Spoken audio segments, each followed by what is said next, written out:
दांडी यात्रा में 100 दिन तक चलने के बाद राहुल गांधी अब एक ब्रेक लेंगे। भैया जी, भारत जोड़ो यात्रा है, भारत जोड़ो यात्रा, दांडी मार्च नहीं। ओह अच्छा, वो गांधी जी ने किया था। मुझे लगा कि उन्हीं के वंशज हैं तो वो भी दांडी ही कर रहे होंगे, लेकिन वो गांधी जी के वंशज नहीं है। नहीं है तो फिर सरनेम में गांधी क्यों है? क्योंकि गांधी जी ने इंदिरा गांधी जी को अपनी बेटी बनाया था।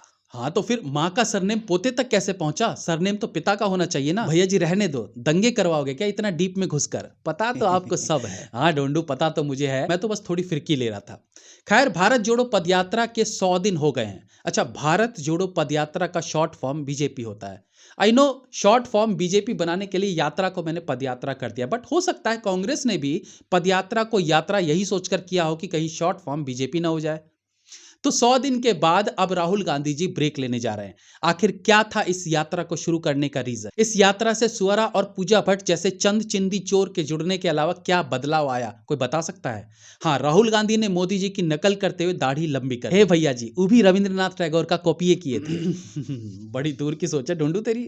ओके, तो मेरा सवाल था, क्या बदलाव आया इस यात्रा से? या आपको भी लगता है कि यहाँ करोड़ों रुपए बर्बाद होने के अलावा कुछ नहीं हुआ? क्योंकि जुड़े हुए भारत को दोबारा जोड़ने की कैसी सोच रही है राहुल गांधी जी की, ये तो वही बता सकते हैं। हालांकि मैं समझता हूं कि राहुल गांधी जी खुद कोई डिसीजन नहीं लेते हैं, क्योंकि वो ले नहीं पाते।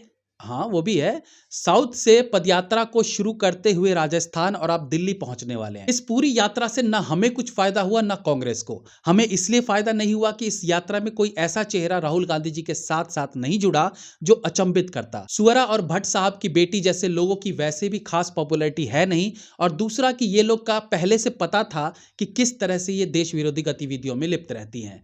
कांग्रेस का इसलिए फायदा नहीं हुआ कि भाई ऐसा तो कोई बदलाव नहीं दिखा इस यात्रा से कि लोग राहुल गांधी के फैन हो गए हों।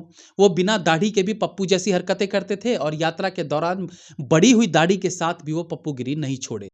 जब से आपने भाई साहब, राहुल गांधी को मैंने बहुत सालों पहले छोड़ दिया है। सर मेरा सवाल ये है कि इस मास कनेक्ट प्रोग्राम, राहुल गांधी आपके दिमाग में है, मेरे दिमाग में है ही नहीं। अरे कहना क्या चाहते हो? बात समझो सर। ट्राई एंड अंडरस्टैंड आप अपने देश की। ये देखो ताली बज रही है। अब मेरे मन में जो सवाल उठ रहा है वो ये है कि कन्याकुमारी से दिल्ली तक क्या पूरा सफर पैदल चला गया? ये पदयात्रा थी या पिकनिक यात्रा? 4 कदम चलने के बाद जिस तरह से इनके रुकने की व्यवस्था होती थी, गद्दे आदि लगाकर जिस तरीके से इनके खाने का इंतजाम होता था, और ऐसा खाना जो अच्छी खासी शादियों में रहता है, वेज नॉन वेज हर तरह का, जूस लस्सी फ्रूट्स अलग से, 20-25 ट्रक्स चलते थे जिनमें एसी लगे थे, अंदर पूरा होटल रूम की तरह बनाया हुआ था। ये सब कार्यक्रम 100 दिन तक हुआ। राहुल गांधी अपने साथ एक चलता फिरता गांव लेकर चलेंगे, और इस चलते फिरते गांव के कंटेनर नुमा घरों में वो तमाम सुविधाएं होंगी। इसके पैसे कहां से आए? क्योंकि राहुल गांधी जी या सोनिया जी का कोई दूसरा बिजनेस तो है नहीं सिवाय पॉलिटिक्स के। मैं जानता हूं ये सुनने में बड़ा अटपटा लग रहा होगा कि 70 साल पुरानी पार्टी क्या 100 दिन के पिकनिक का खर्चा भी नहीं उठा सकती? ये हास्यप्रद है, बट अगर लीगल टर्म्स पर बात करें तो इनकी आय का कोई स्रोत है नहीं। इतना सब कुछ कैसे हो रहा है, कौन कर रहा है? आई नो बहुत से कांग्रेसी इसके अनेकों जवाब दे ही देंगे, वो भी बिना सर पैर वाले। एनीवेज, कहानी ये है कि इस यात्रा से 9 दिन का ब्रेक लिया जा रहा है। ये ब्रेक 24 दिसंबर से 3 जनवरी तक होगा। मैं जब एमएनसी में नाइट शिफ्ट में जॉब करता था तो हमारे जो यूएस के पार्टनर्स होते थे वो 24 दिसंबर से 3 जनवरी तक पूरी तरह से छुट्टी पर रहते थे। वो भी हमारी तरह आम एम्प्लॉयज ही थे, बट वो अपनी छुट्टियां साल पर बचाते और ईयर एंड में लेते थे। मैंने एक बार पूछा, भाई ऐसा क्यों? तो उनका कहना था कि क्रिसमस से लेकर न्यू ईयर तक हम लोग पार्टी मूड में रहते हैं। यहाँ एंजॉयमेंट के साथ कोई कॉम्प्रोमाइज नहीं होता। 2-3 तारीख तक हम पार्टीज करते हैं और फिर वापस ऑफिस आते हैं। कांग्रेस की भारत जोड़ो यात्रा में 9 दिन का ब्रेक क्रिसमस से ही लिया जा रहा है, और इसका रीजन बताया गया है कि इस यात्रा में जो ट्रक साथ में चल रहे थे उनकी मरम्मत होनी है, और इसमें 9 दिन लग रहे हैं।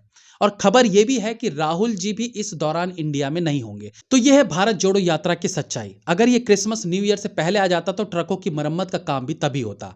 आखिर ये सब नौटंकी क्यों हो रही है? ये तो हम सब जानते हैं कि ये भारत जोड़ो यात्रा नहीं बल्कि कांग्रेस बचाओ यात्रा थी, लेकिन कम से कम वो भी तो ईमानदारी से करते। यात्रा के बीच 9 दिन का ब्रेक लेना और कहना कि गाड़ियों की मरम्मत होनी है, किसी के भी गले नहीं उतरेगा। ऊपर से इस बीच आप हमारे जवानों को कहते हैं कि पिट रहे हैं। कम से कम आपको तो चाइना मुद्दे पर बिल्कुल नहीं बोलना चाहिए, जिसके दादाजी ने ही चाइना को भारत का बड़ा हिस्सा गिफ्ट में दे दिया था। यह हास्यप्रद है, दुख की बात भी है कि झूठी इमेज बनाने के लिए यात्रा के नाम पर इतना पैसा फूका जा रहा है, जो कि कहीं ना कहीं देश का ही पैसा है। अगर इतना पैसा और इतना समय राहुल गांधी जी सत्ता में रहते लोगों को देते तो आज उन्हें इस तरह से बंजारा बनने की एक्टिंग नहीं करनी पड़ती। बाकी क्या ही कहें, जैसे हमें तो पता ही नहीं कि आप क्रिसमस और न्यू ईयर में कहां होंगे। एंजॉय कीजिए, बट भारत जोड़ो यात्रा हो या कांग्रेस बचाओ यात्रा, एटलीस्ट यात्रा के बीच ये बैंकॉक वाले चोचले मत पालिए। जय हिंद, वंदे मातरम।